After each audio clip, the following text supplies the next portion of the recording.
दोस्तों, आप सभी लोग कमेंट्स कर रहे थे कि राजभाषा से अलग से पार्ट्स बनाना चाहिए। तो आप लोगों के कमेंट्स पर ही हम राजभाषा का अलग से एक विकल्पीय वीडियो बना रहे हैं। एक ही नहीं, ये पार्ट 1 है। इसके बाद हम पार्टों को आगे बढ़ाते जाएंगे। पार्ट 1 के बाद पार्ट 2 होगा, 3 होगा। जितना समय हमको मिलेगा हम अधिक से अधिक आपको पार्ट प्रोवाइड कराएंगे। चलिए, ये राजभाषा का पार्ट 1 है। पार्ट 1 को देखते हैं। पहला प्रश्न है, राजभाषा का उल्लेख संविधान के किस अनुच्छेद में मिलता है? तो दोस्तों, इसका सही उत्तर हो जाएगा अनुच्छेद 343 से 351। ये संविधान के अनुच्छेद 343 से 351 में राजभाषा का उल्लेख मिलता है। चलिए चलते हैं प्रश्न संख्या 2 पर। प्रश्न संख्या 2 है, संविधान के किस अनुच्छेद के अनुसार संघ की राजभाषा हिंदी और लिपि देवनागरी होगी? तो ये कौन सा सही हो जाएगा? तो इसका सही आंसर होगा अनुच्छेद 343 के 1 में है। चलते हैं अगले प्रश्न पे। प्रश्न संख्या 3 है, राष्ट्रपति को राजभाषा आयोग का गठन करने का शक्ति संविधान के किस अनुच्छेद में दिया गया है? तो इसका सही उत्तर होगा दोस्तों अनुच्छेद 344। 344 में राष्ट्रपति को राजभाषा आयोग का गठन करने का शक्ति प्रदान किया गया है। चलते हैं अगले प्रश्न पे। ऑप्शन के अनुसार हम इस प्रश्न को देखते हैं। प्रश्न संख्या 4, प्रथम राजभाषा आयोग किस सन में बनाया गया था?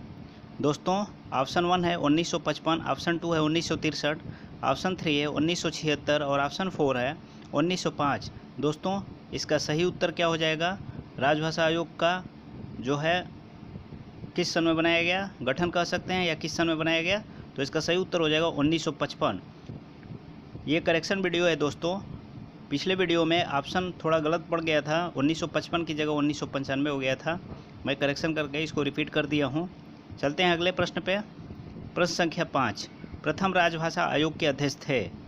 कौन थे? DG खरे थे, BG खेर, रंगनाथ मिश्र, कोई नहीं? दोस्तों, प्रथम राजभाषा आयोग का गठन हुआ था 1955 में। उसी समय प्रथम राजभाषा आयोग के अध्यक्ष बनाए गए थे BG खेर। BG खेर को सही कर देंगे, दूसरा ऑप्शन सही है। चलते हैं अगले प्रश्न पे। प्रश्न संख्या 6, यहाँ पांडिचेरी है। चूँकि पांडिचेरी का नाम बदलकर पुडुचेरी कर दिया गया है, तो ऑप्शन 1 है। पहले प्रश्न देखते हैं, पांडिचेरी की राजभाषा क्या है? यानी कि पुडुचेरी की राजभाषा क्या है? क्या पंडलम है? नहीं। डच है? नहीं। फ्रांसीसी? अंग्रेज़ी नहीं है, फ्रांसीसी होगा। क्योंकि सबसे पहले फ्रांसीसी लोग पांडिचेरी में आए थे, तो वहाँ फ्रांसीसी भाषा ज़्यादातर बोली जाती है, इसलिए वहाँ की राजभाषा फ्रांसीसी है। चलते हैं अगले प्रश्न पे।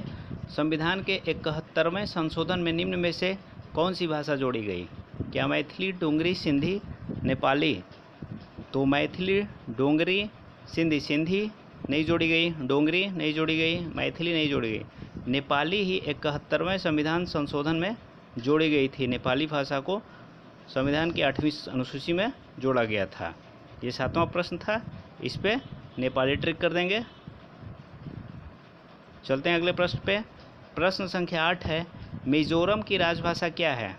देखिए दोस्तों, मिजोरम हमारे देश की राज्य है। मिजोरम की राजभाषा क्या है? क्या अंग्रेज़ी है, मिजोरमी है, मिजो है? कोई नहीं। ज़्यादातर दोस्त सोचेंगे कि मिजोरमी हो सकता है, जैसे गुजरात का गुजराती है। नहीं दोस्तों, मिजोरम की राजभाषा मिजो है। मिजो पे सही कर देंगे। मिजोरम की राजभाषा क्या है? मिजो। चलते हैं 9वें प्रश्न पे। संविधान के कुल कितने अनुच्छेद में राजभाषा नीति संबंधी प्रावधान है? हम लोगों ने प्रश्न संख्या 1 में देखा था कि संविधान के किस अनुच्छेद में राजभाषा का नीति का उल्लेख है। तो संविधान के देखिए,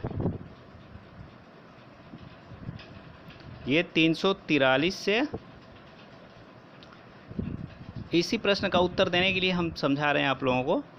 ये 351 संविधान के कौन कौन से अनुच्छेद? 343 से लेकर 351 तक राजभाषा संबंधी नीति का प्रावधान दिया गया है। तो 343 से लेकर 351 प्रश्न में भी यही पूछ रहा है कि संविधान के कुल कितने अनुच्छेद में राजभाषा नीति संबंधी प्रावधान है। तो जोड़े 343 से लेकर 351 तक यदि आप जोड़ेंगे तो कितना हो गया? 343, 44, 45, 46, 47, 48, 49, 50, 51, टोटल 9 हो रहा है। यानी कि इसका सही उत्तर हो जाएगा 9। संविधान कुल कितने अनुच्छेद में राजभाषा नीति का प्रावधान है? तो 9। चलते हैं अगले प्रश्न पे। प्रश्न संख्या 10 अंतिम प्रश्न है। अंतिम प्रश्न को देखने से पहले और इसका उत्तर बताने से पहले आप सभी दोस्तों को है कि यदि आप सभी लोग राजभाषा संबंधी क्वेश्चन को तैयार करना चाहते हैं तो आपको डेली 10 क्वेश्चन का अपडेट देने की हम कोशिश करेंगे। यदि आप हमारे चैनल को सब्सक्राइब नहीं किए हैं तो आप सब्सक्राइब कर लीजिए और नोटिफिकेशन बेल को दबा लीजिए ताकि आपको समय समय पर नोटिफिकेशन भी मिले। 10वां प्रश्न है संसदीय राजभाषा समिति में कुल कितने सदस्य होते हैं? तो कितने होते हैं? क्या 20 होते हैं? नहीं। 10 होते हैं? नहीं। 8, 30, टोटल 30 होते हैं दोस्तों। लोकसभा से 20 और राज्यसभा से 10, टोटल मिलाकर 30 सदस्य होते हैं। तो 30 सदस्य सही हो जाएगा। हमारे वीडियो को देखने के लिए सभी दोस्तों को धन्यवाद। अगले पार्ट को हम जल्दी ही लेकर आपके सामने प्रस्तुत होंगे। तब तक के लिए आप सभी को धन्यवाद।